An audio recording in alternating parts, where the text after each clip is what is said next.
তো ইনকাম 10 লাখ টাকা হইলেও হইতে পারে তার জাকাত নাই, অন দা আদার হ্যান্ড হইতে পারে তার কোনো ইনকাম নাই কিন্তু তার উপরে জাকাত ফরজ। কিন্তু আমরা মানে আমার নাম নওরোজ ফারহান নূর, আমি যে সিভিল ইঞ্জিনিয়ারিং, আমি আপাতত একটা ইয়েতে আপনার ফ্যাশন রিটেইলার ইন্ডিটেক্স যে জারাতে আছি সিভিল ইঞ্জিনিয়ার হিসেবে, বাংলাদেশ ব্রাঞ্চ অফিসে আছি। আর পাশাপাশি মাস্টার্স করেছি north south environmental science and management. আমি ম্যারিড। প্রশ্ন উত্তর আছে, তো প্রশ্ন উত্তর বিশেষ করে জাকাত, বিশেষ করে কুরবানি সম্বন্ধে, বিশেষ করে যখন কুরবানির সময় আসতেছে, তো কুরবানি কার উপর ওয়াজিব, কিভাবে দেওয়া না দেওয়া নিয়ম কানুন। আমি তো সামনে বলছি আমাদের যে যেখানে আছে ওইখানকার আলিম ওলামাদেরকে জিজ্ঞেস করা সবচেয়ে বেস্ট। তারপরে শাহান বলছে না ভাই ঠিক আছে আপনি থেকে একটু শুনি। ঠিক আছে, আমি আমার যতটুকু আমার জানা আছে আমি বলবো। তারপর আমি সবার আগে বলবো যে আমরা যেখানে আছি ওইখানকার যে আলিম আছেন, ওইখানকার মুফতি যারা আছেন, ওলামা যারা আছেন, এদের কাছ থেকে যেমন আমরা লেটেস্ট জানি, লেটেস্ট যারা আসল লেটেস্ট ওনারাই বলতে পারবেন হালতের উপর। অনেক মাসলা আমাদের লন্ডনে যারা আছে আমাদের হালতের এখানকার হালতের উপর আমরা আমাদের আলিম ওলামা যারা আছেন বা আমরা বুঝি এবং বলতে পারি আমাদের। প্রত্যেক ঈদ উল ফিতরে আমার সম্পদ হিসাব করে যতটুকু জাকাত আসে আমি মানে আমার এলাকা বা আত্মীয় স্বজনের মধ্যে সেটা দেওয়ার চেষ্টা করেছি। তো এখন আমার ওয়াইফের তার যদি জাকাত অ্যাপ্লিকেবল হয় তাহলে তার জাকাতটা কি আমাকে দিতে হবে? মানে এখানে একটু ভেঙে বলি, জিনিসটা হইতেছে যে সে এখনো মানে নন আর্নিং, কোনো তার নাই, সে স্টিল মানে আনএমপ্লয়। আর বাট তার ওই যে দেখা গেছে বিয়েতে কিছু গহনা গিফট আসছে বা এটা সেটা মিলে দেখা গেছে যে আমরা নর্মালি যে হিসাবটা করি যে ওই গোল্ডের যে ব্যাপারটা যে 7.5 এর উপরে যদি থাকে তাহলে আর কি বা তাকে নাকি জাকাত দিতে হয়। এখন ওয়াইফ তো আর্ন করতেছে না, এখন তার যদি ওইরকম ইয়েটা 7.5 ভরির উপরে চলে যায় সেক্ষেত্রে কি তাকে জাকাত দিতে হবে কিনা বা মানে এটা কি হাজবেন্ডের উপরে আসবে কিনা, এই আর কি প্রশ্নটা জাকাত রিলেভেন্ট। আচ্ছা আচ্ছা, তাহলে জাকাত দেওয়ার ব্যাপারে আচ্ছা, জাকাতের বেসিক মাসলা আমি বলি। নাম্বার 1 হলো জাকাত ফরজ হইলে গিয়া not based on income, not based on income, এটা আমাদের মাথায় রাখতে হবে।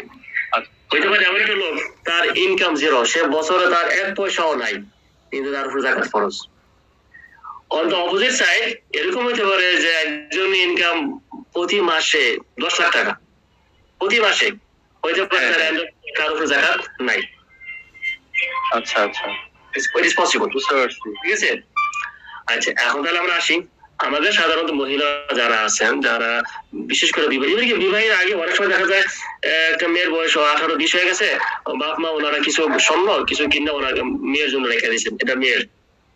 জি জি, ওই ক্ষেত্রে কিন্তু যদি মেয়েকে একেবারে বলে এটা তোমার, তখন ওই মেয়েটা এখনো বিয়া হয় নাই কিন্তু তার জাকাত তার উপর ফরজ, যদি অতিরিক্ত অ্যামাউন্ট হয়, আর নাহলে বাপ মার দায়িত্ব।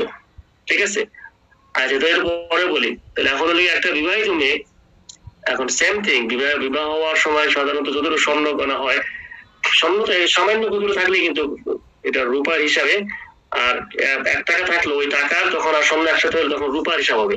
ওই ক্ষেত্রে গিয়া আমাদের জাকাতটা হয়ে যাবে ফরজ খুব কুইক, সামান্য অ্যামাউন্টে গোল থাকবে, আর 1 বই লাগবে না, আধা বড়ি হয়তো, আধা বড়ি থাকলে হয়তো জানি যতটুকু অ্যামাউন্ট, যেমন হয়তো 30,000 টাকা 30-35,000 টাকার অ্যামাউন্ট যদি গোল থাকে টাকা গোল মিলাইয়া তখন তার উপরে জাকাত। আচ্ছা আমার কথা হলো সে তো ইনকাম করে না ইজিলি, ম্যাক্সিমাম আমাদের ওয়াইফ বা মহিলা যারা ওনারা তো কোনো কাজ করেন না, ওনাদের কোনো ইনকাম সোর্স নাই, গোল্ড আছে হয়তো 2 লাখ টাকা 10 লাখ টাকা 5 লাখ টাকা 50,000 টাকা গোল্ড থাকলো আছে। এখন মাসলা হলো ওনারা কিভাবে জাকাত দিবেন? জাকাত কি ওনাদের উপর ফরজ না ওনাদের হাজবেন্ডের উপর ফরজ? এই না, মাসলা হলো গিয়ে হাজবেন্ডের আলাদা। যেই ব্যক্তি এখন মহিলা ও পুরুষ হোক তার কাছে অতিরিক্ত পয়সা বা স্বর্ণ আছে, স্বর্ণ মালিক সে, মানে মালিক হওয়ার শর্ত আছে বলতে যে তার কাছে হয়তো পারে দেশে রাখছে অন্য কোথাও রাখছে, সেটা মালিক। মালিক যখন হয়ে গেছে তখন তার উপরে এই জাকাতটা দেওয়া ফরজ। মানে কিভাবে দেশে দেবে না, আমার কাছে তো কোনো ইনকাম নেই, আমার কাছে কোনো অন্য কোনো সেভিং মানি নাই।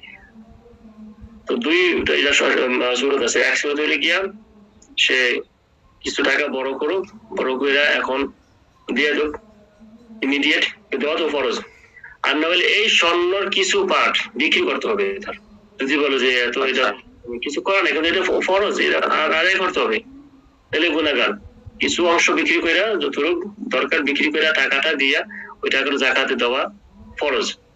তো বটম লাইন গিয়া জাকাত is not based on income, জাকাত ইজ বেসড অন সেভিং। এই হ্যাঁ কতটুকু আছে, তো ইনকাম 10 লাখ টাকা হইলেও হইতে পারে তার জাকাত নাই, অন দা আদার হ্যান্ড হইতে পারে তার কোনো ইনকাম নাই কিন্তু তার উপরে জাকাত ফরজ।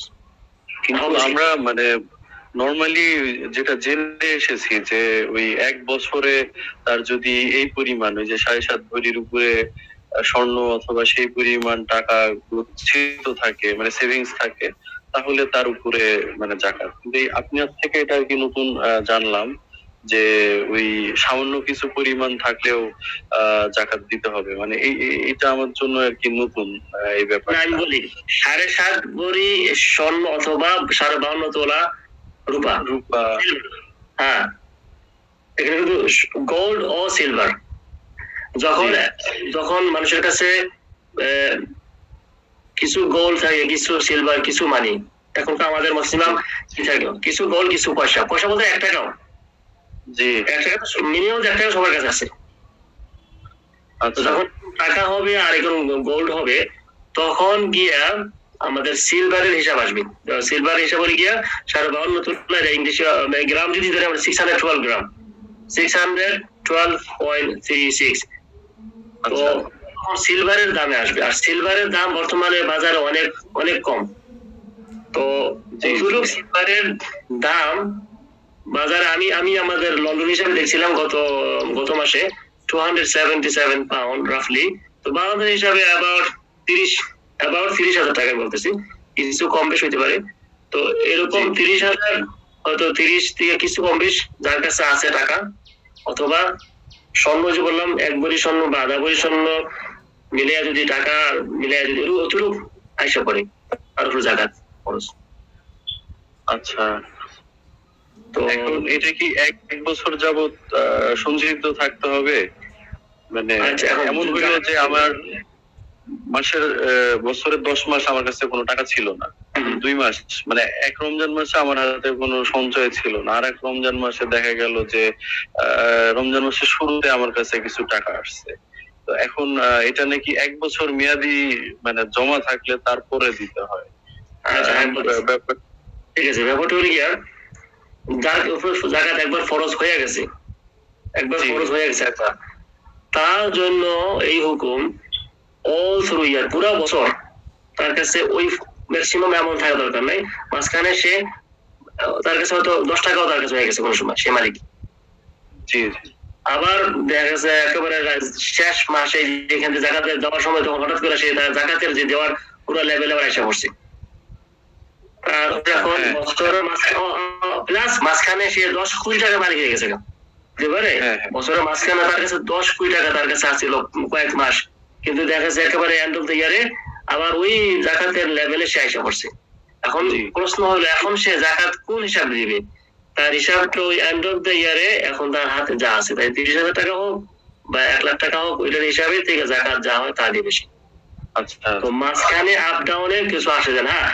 একমাত্র যদি মাঝখানে এমন হয় যে তার কাছে 1 পয়সাও নাই, সে এমন গরিব দিছে সত্যি তার হাতে 1 টাকাও নেই, এটা মানে হয়তো ভালো না করুক, এটা তো এমন হওয়া তো 1 টাকা কাছে নেই, এমন যদি হয় 1 টাকাও নাই, সে আসলেই নাই, তখন তার থেকে ওই দিন থেকে আবার জাকাত শুরু হবে যখন আবার ভবিষ্যতে টাকা আসে।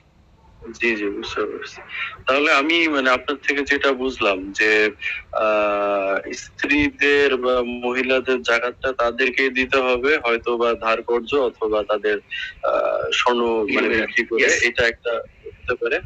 আর বছরান্তে মানে ইউজুয়ালি জাকাতটা আমরা রমজান মাসে দিয়ে থাকি, রমজান মাসটা বাংলাদেশে কনসিডার করা হয় আর কি জাকাত দেওয়ার জন্য। সারা বছরই হয়তো বা দেওয়া যায়, রমজান মাসে যে পরিমাণ সম্পদ তার কাছে থাকবে সেই পরিমাণ সম্পদের উপরে তার জাকাতের পরিমাণটা ধার্য করা হবে।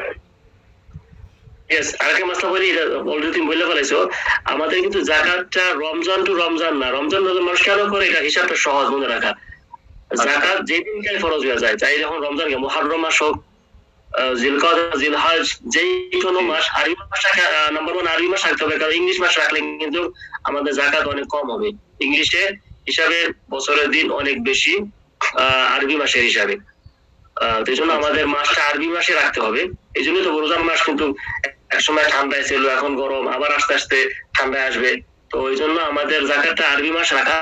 আর রোজার মাস দেওয়া জরুরি না, এটা জরুরি হলে গিয়া যেই মাসে যাকাত ফরজ হয়েছে ওই মাসে তো প্রথমবার দিবে, ওই মাসের থেকে আবার 1 বছর পরে। এইরকম ওই মাসে মানুষ রোজার মাস কেন ফিক্স করে, রোজার মাসটা মনে রাখা সহজ। রোজার মাস আসছে সবাই জানে রমজান।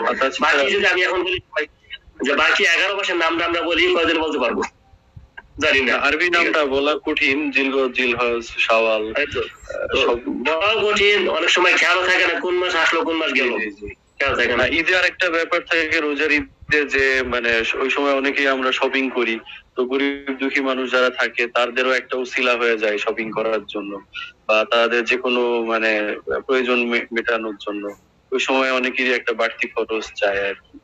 তো যাই হোক, মানে যাকাতটা যে রোজার মাসেই দিতে হবে এটা জরুরি না, এটা লেগে যখন খরচ হয়েছে তখনই দেওয়া। আপনি কেউ যদি রোজার মাসে সে সেট করে রোজার মাসে করে নিল, সেট করে বলতে মানে সে একবার দিছে রোজার হয়তো 6 মাস আগে, এরপরে এখন 6 মাস পর রোজা আসছে, সে এখন কি করলো, অ্যাডভান্সই সে দেওয়া শুরু করে দিল রোজার মাস। তখন তার মানে হিসাবটা একটু এর্লি শুরু করলো, লেট যেমন হয় না, লেট না হইলে ঠিক আছে, রোজার মাসে দিলেও চলবে। কিন্তু লেট যদি কেউ বলে আমি আর 2 মাস ওয়েট করি, কারণ হয়তো রোজার 2 মাস আগে যার যাকাত ফরজ হয়ে গেছে, ইচ্ছা করে সে দেয় না যে রোজার মাসে দিব না, এটা আবার ভুল, এটা ভুল হবে। বুঝতে পারছি। আচ্ছা, এখানে আরেকটা ব্যাপার যে যাকাতের পরিমাণটা আমরা ইউজুয়ালি শুনে থাকি যেটা যে লাখে 2,500 টাকা, মানে বাংলাদেশের পার্সপেক্টিভে বলতেছি। আসলে এটা অ্যাকচুয়াল ক্যালকুলেশনটা কি, যে কি অ্যামাউন্টের উপরে কিভাবে পরিমাণটা ইয়া করা হয়, আইডেন্টিফাই করা হয়? যাকাতের মানে বেসড অন মানি, এটা খুব ইজি। মানে মানির থেকে তো 2.5%। যে জানোয়ার থাকে ওইগুলো এখনকার আমাদের দরকার নাই, আমাদের এখন বাস গোল্ড, সিলভার, মানি, ক্যাশ এগুলো লাগে আমরা এখন অনলাইনে আসি। এগুলো অ্যাসেট বলতে এখানে আমাদের যা মানি আছে পয়সা থেকে 2.5%। তো ঠিক আছে, 1 লাখ থেকে 2,500 সহজ, 100 টাকা থেকে 2.5 টাকা, খুব সহজ। 2.5 টাকা মানে হোয়াটএভার দ্য অ্যামাউন্ট তার 2.5% দিয়ে দিতে হয়। 2.5% যাকাত। জি, খুব সহজ। 100 টাকা 2.5 টাকা। আচ্ছা, 100 টাকা 2.5 টাকা। আর 100,000 হইব গিয়া 2,500 টাকা। আসলে কিন্তু যাকাতটা তেমন কিছু না। 100 যার কাছে 1 লাখ টাকা, সে 2.5 লাখ, সরি 2,500 যাকাত কিছুই না। এজন্য বলছে না, যারা যদি দুনিয়াতে যারা পয়সাওয়ালা আছে, সামান্য কয়েকজন মানুষ যারা পয়সাওয়ালা, মানে সবচেয়ে ধনী দুনিয়াতে যারা আছে, সবচেয়ে রিচ, সামান্য কয়েকজন যদি যাকাত দেয়, সামান্য কয়েকজন, দুনিয়ার কোনো মানুষ আর গরিব থাকবো না। সবার 1 বছরের জন্য এনাফ পয়সা, তার খাওয়া, তার পড়া, তার ঔষধ, তার বেসিক নিডের জন্য ইনাফ। যাকাতের সিস্টেম আল্লাহ রাখছি এরকম, শুধু কয়েকজন যদি দেয়, আল্লাহ মাফ করুক, আমরা তো যাই কোন রকম নামে দেই, সবাই যদি আমরা দিয়ে দিই, সবাই বলতে পুরো দুনিয়া না, শুধু যারা একবার উপর লেভেল, হাইস্ট লেভেল আছে, এখন সবাই যদি দেই, তো যারা গরিব তারা সব বড় কিছু হবে। জি জি, বুঝতে পারছি।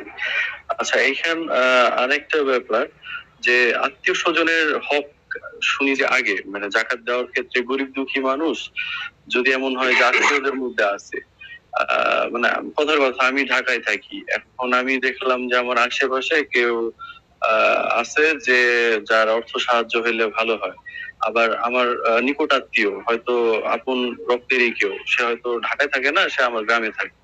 এখন আমি এই ক্ষেত্রে একটু দ্বিধায় পড়ে যাই কাকে আগে দিলে ভালো হবে, কারণ আমার সামনের আশেপাশে মানে পরিচিত লোকটা যে কাছাকাছি আছে, অথবা ওই গ্রামে থাকা আত্মীয়, মানে কোনটা কার হকটা আগে আসবে? হ্যাঁ, বুঝছি, ঠিক আছে। যাকাত হইল গিয়া আসলে আমাদের এটা দেওয়ার ব্যাপারে আমাদের যারা আত্মীয় কাছের আত্মীয়, সবচেয়ে কাছের আত্মীয়, আমি এখন আত্মীয় বলতে মানে বুঝাবো যে কারা, ওনারা যদি যাকাত প্রাপ্য হন এবং ওনারা যদি এরকম হালতে থাকেন যে ওনারা জাকাতের হকদার। তো আত্মীয় হয়ে থাকলে নাম্বার ওয়ান ওনাদেরকে দিব। আর সেকেন্ড থিং, যদি আশেপাশে আমাদের এমন কেউ জানা থাকে আসলে খুব গরিব, তাকে সাহায্য করা, ওইটা কিছু হয়তো দিতে পারি, এখানে এখানে কিছু দিতে পারি, কিন্তু আসল কিন্তু আত্মীয় স্বজন। আত্মীয় স্বজন বলতে কারা আমি বুঝাই, নিজের ছেলে, নিজের মেয়ে, নিজের নাতি, অথবা নিজের বাপ মা, দাদা দাদু, ওনাদেরকে ছাড়া ডাইনে বামে, যেমন কি ভাই বোন, ঠিক আছে, খালা, ফুফু, মামা, চাচা, ডাইনে বামে যারা আছেন সবাইকে জাকাত দেওয়া যাবে। এবার এরাই হলো আমাদের ক্লোজ। আমার একজন ভাই বা বোন, আপন ভাই আপন বোন যদি গরিব হন, সবার আগে জাকাতের মালিক তারা। ঠিক আছে, এরকম ভাবে কাজিন ব্রাদার, কাজিন সিস্টার, বা মামা, চাচা, খালা, ফুফু, যা বলি। আর শুধু একমাত্র নিজের বাপ মা, নিজের দাদা দাদু, নিজের ছেলে মেয়ে, ওনাদেরকে জাকাত দেওয়া যাবে না, কারণ এটা হলো ওনার তো নিজের নিজের মানুষ। জি, বুঝতে পারছি। ঠিক আছে, হ্যাঁ হ্যাঁ, বুঝতে পারছি। ধন্যবাদ আপনাকে। তো এই মানে জাকাত রিলেভেন্ট প্রশ্নগুলো মোটামুটি একটা মানে আপনার থেকে স্বচ্ছ একটা ধারণা পেলাম আর কি সব ব্যাপারে। যে ওই প্রশ্নগুলো থেকে হয়তো আপনিও বুঝতে পারছেন যে অনেক ধোঁয়াশার মধ্যে ছিলাম যে কি করা উচিত বা করা উচিত না।